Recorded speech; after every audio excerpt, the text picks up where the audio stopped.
शरीफ ब्रादरान हमारे कोर्ट्स के बड़े लाडले हैं और ये चीज सेनेटर एतजाज एहसन साहब ने कहा और कई दफा उन्होंने जिक्र किया, विच I tend to agree.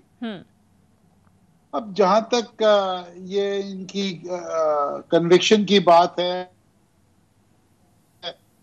Evidences लाते हैं, मुझे आज तक समझ में ये नहीं आया, जैसे आपने अपने इंट्रो में कहा कि वैसे तो टीवी मीडिया ट्रायल तो होता है बट कोर्टों में ये कर नहीं सकते। उसकी वजह है, अच्छा। मैं ये समझता हूं कि नैब के जो प्रोसिक्यूटर्स हैं बड़े कमजोर हैं और they are unable to plead the case before top lawyers of the country.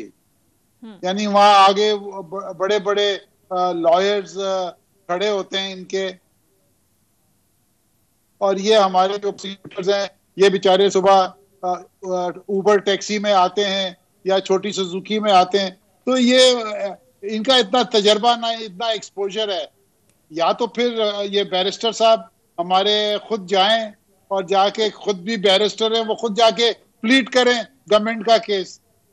और नैब का जो प्रोसिक्यूटर जनरल है उसका तो मैं नाम भी नहीं जानता, वो तो कभी कोर्ट में अपीयर ही नहीं होते। वो उन्होंने छोटे से ये प्रोसिक्यूटर्स भर्ती किए हुए 1.5 लाख पे, 2-2 लाख पे, और इनसे केस करवा रहे, तो they are unfit to plead the cases in the courts. तो और उसके अलावा ये जो शहबाज शरीफ का और जो भी इनके शरीफ ब्रादरान के जो केसेस हैं, ये सब स्क्रिप्टेड हैं। ये पीछे से डायरेक्टर प्रोड्यूसर अलग हैं, ये सब एक्टर्स हैं, इनको इनसे एक्टिंग करवाते हैं। तो ये इस तरीके से मुल्क चल नहीं सकता। You have to make a decision कि भाई आपने ये करना है। अगर उन्होंने चोरी किए तो करें आप। अब आप देखें, नवाज शरीफ साहब 2 महीने के लिए गए, आज 1.5 साल हो गया है। अब हम टीवी के ऊपर चिल्लाते हैं कि जी वो वहां से आ नहीं रहे। अरे भाई, इमरान साहब जो हैं, he is such a popular character in the United kingdom, उनके क्रिकेट की वजह से, और उनकी इज्जत भी बहुत है वहां पे। और बोरिस जॉनसन जो प्राइम मिनिस्टर है, वो उनका पर्सनल दोस्त है। अरे भाई, 2 दिन के लिए आप चले जाएं, आप जाके उनसे रिक्वेस्ट करें कि भाई ये चोर लफंगों को हमें दें जो चोरी करके आए। आपने इनको पनाहगाह में क्यों बिठा के रखा हुआ है यहाँ पे? यानी वो जाते नहीं है, फिर प्रेस कॉन्फ्रेंस करें, हाउस ऑफ कॉमन्स में मेंबर ऑफ पार्लियामेंट को मिले। इमरान साहब अगर एक ट्रिप करते हैं यूके, मैंने पहले भी कई दफा कहा, I am sure that will have great effect. और उनकी मीडिया में बहुत इज्जत है, ब्रिटिश मीडिया में। तो फिर होगा क्या? तो मीडिया उनकी गवर्नमेंट के पीछे लग जाएगा कि जी पाकिस्तान जब रिक्वेस्ट कर रहा है आप भेजे इनको वापस। तो मैं ये समझता हूँ कि he has to make an effort, go to London and talk it out with British prime minister. इस तरीके से कुछ भी नहीं होना। ठीक है, ऐसे चलता रहा तो कुछ नहीं होगा। अदील, मैं आपकी तरफ आऊंगी। आपको क्या लगता है, ये जो सारा माहौल बना शहबाज शरीफ की जमानत को लेकर, बैरून मुल्क जाने को लेकर, आपको लगता है कि शहबाज शरीफ बैरून मुल्क जा सकेंगे? क्योंकि हुकूमत एक तरफ कहती है कि हमारे पास सबूत मौजूद है, जमानत के खिलाफ हम अपील करेंगे, फिर दूसरी तरफ हम देख रहे हैं कि नून लीग लाहौर हाई कोर्ट के तफसीली फैसले का हवाला दे रही है। तो जा सकेंगे शहबाज शरीफ साहब? देखिए, ये तो अब पाकिस्तान तहरीक इंसाफ की हुकूमत का इम्तिहान शुरू हो गया है कि शहबाज शरीफ भी अगर बैरून मुल्क चले जाते हैं तो जो एहतसाब का नारा और जो एहतसाब जो हमें गुज़श्ता 2.5 साल से सुनाया जा रहा है, उसके बाद मैं समझता हूँ कि पाकिस्तान तहरीक इंसाफ को ऑफिशियली ये अनाउंस कर देना चाहिए उसकी हुकूमत को कि बस ये मामला खत्म हो गया। मतलब एक शख्स के ऊपर आमदन से जायद असासों का एक केस है। आमदन से जायद असासों का केस जो है, ये गालिबन सेक्शन 9 जो है, ये सबसे खतरनाक सेक्शन होता है और इसमें बारे सबूत उस शख्स पे होता है जिसकी जायदादें होती हैं। यही मियां नवाज शरीफ के केस में हुआ, जो लंदन फ्लैट्स वाला केस था कि आप मनी ट्रेल नहीं, वो मनी ट्रेल नहीं दी, उसमें उनको सजा हुई। उसमें इस्लामाबाद हाई कोर्ट उनको उस केस में जमानत देती है और जमानत में वो कुछ लिखा जाता है कि उस पर फिर सुप्रीम कोर्ट को ये वाजे करना पड़ता है कि जमानत के केसेस में आप मेरिट पे इस तरह बात नहीं कर सकते। उसके बाद फिर लाहौर हाई कोर्ट का उनके भाई से मुतालिक फैसला आता है। इसमें और ये वही भाई जो अदील, इसमें माजरत के साथ एक चीज़ क्लियर कीजिएगा, क्योंकि माशाल्लाह आप सुप्रीम कोर्ट को और इन इश्यूज़ को बड़ी इसी तरह कवर करते हैं, सब चैनल आपको बुलाते भी हैं।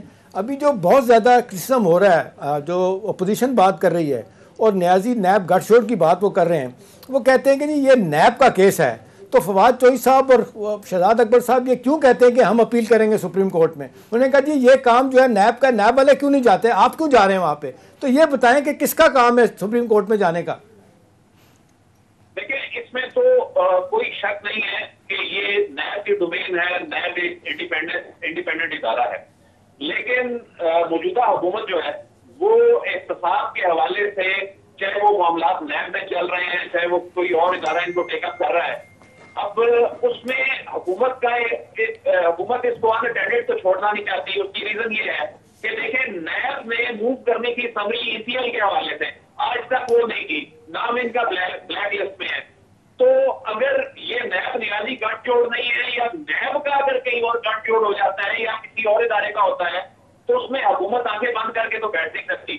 उसमें जो यानी इसमें हो क्या है, आप ये देखें कि हाई प्रोफाइल केसेस जो पिछले दिनों सुप्रीम कोर्ट में एक हाई प्रोफाइल केस चल रहा था, उसके बाद आप जितने केस ये अदालतों में चल रहे हैं, उसमें कोई शिफ्ट मनी ट्रेल देने को तैयार नहीं है। अच्छा चले, जाके साबित करें। ठीक है अदील, इसमें तीन चीज़ें जो मुझे समझ आती हैं, जो मेरा नुक्ता नज़र है, और मैं चाहूँगा आप भी बात करें और फिर बेग साहब से भी इस बात पे पूछेंगे। बेग साहब, आप देख लें सारे सिनेरियो में लोग इसको इस तरह देख रहे हैं कि शायद खकान अब्बासी साहब, आपको याद है 2-2.5 महीना 3 महीना पहले वो गए थे अमेरिका, उनकी कहा जाता है कि जी बहन और बेनोई साहब को कोविड हो गया था, तो उस हवाले से जाना चाहते थे, ईसीएल पे उनका नाम था, हुकूमत ने बिल्कुल चुप करके, काबीना ने उनकी मंजूरी दे दी, वो चले गए। अभी दूसरा इसका पहलू देखें कि राना सनाउल्लाह साहब कहते हैं कि मैं चैलेंज करता हूँ बैरिस्टर शहजाद को और क्या कहते हैं फवाद चौधरी को, चैलेंज करता हूँ कि शहबाज साहब लंदन चले जाएंगे। अभी देखें इसके पीछे क्या है।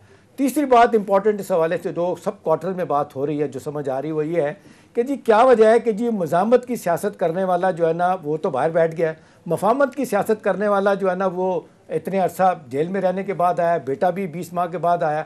लोग कहते हैं, सवाल मेरा ये, लोग कहते हैं कि जी इमरान खान साहब के लिए जो चैलेंज उनको बड़ा लग रहा है, वो कहते हैं कि मफामत के लिए कोई दूसरा ऑप्शन जो है ना वो मेरे सामने नहीं होना चाहिए।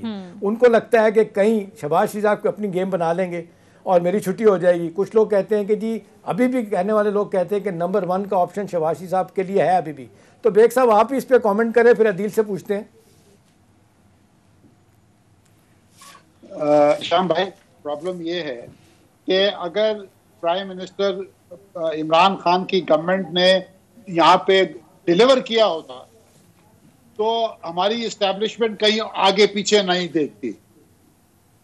ये डिलीवर नहीं कर पा रहे और इनको 3 साल का तकरीबन टाइम मिल चुका है।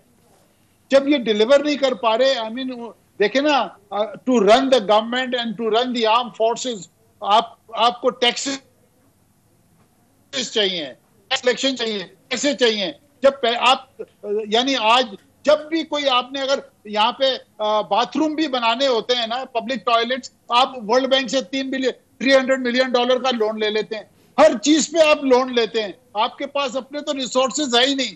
तो मैं ये समझता हूं कि अगर इमरान साहब ने इस मुल्क को सही चलाया होता, गवर्नेंस सही की होती, इकोनॉमी सही पाथ पे होती और पता चलता रिकवरी हो रही, ये कोई इंटरफेरेंस नहीं हो रही होती, तो मैं ये समझता हूं कि कसूर इनका है और इंटरफेरेंस है। ये सब स्क्रिप्टेड चीज है।